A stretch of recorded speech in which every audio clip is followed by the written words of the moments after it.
On the night of June 16, Indian and Chinese troops clashed at the Galwan Valley in eastern Ladakh. This was the biggest confrontation between the two militaries since the 1967 clashes at Natholla. The Indian government said that 20 army personnel, including a colonel, were martyred in these clashes. The Press Trust of India reported that the Chinese side suffered 35 casualties. Here is all you need to know about the clash at the Galwan Valley. The standoff between India and China had begun in eastern Ladakh on May 5th. This was followed by a violent clash in the Pangong Lake area. To diffuse the tension at the border, the two nations agreed to hold talks.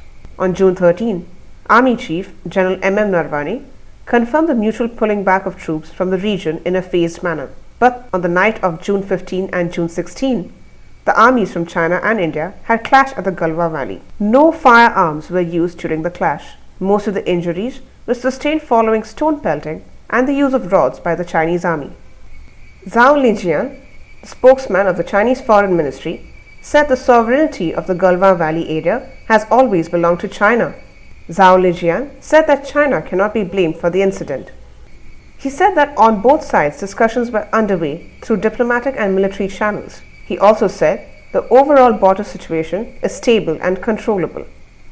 The Chinese Foreign Ministry also put out a statement which said the two sides agreed to cool down the situation on the ground as soon as possible and maintain peace and tranquility in the border area in accordance with the agreement reached so far between the two countries. Reacting strongly to China, India called the event unprecedented and said that it will have a serious impact on the bilateral relationship. Prime Minister Modi paid tributes to the martyrs.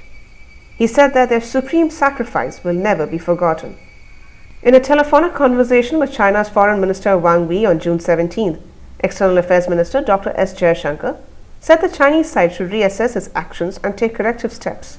Jaishankar said that the Chinese action reflected an intent to change the facts on ground in violation of all agreements between the two countries to not change the status quo along the line of actual control.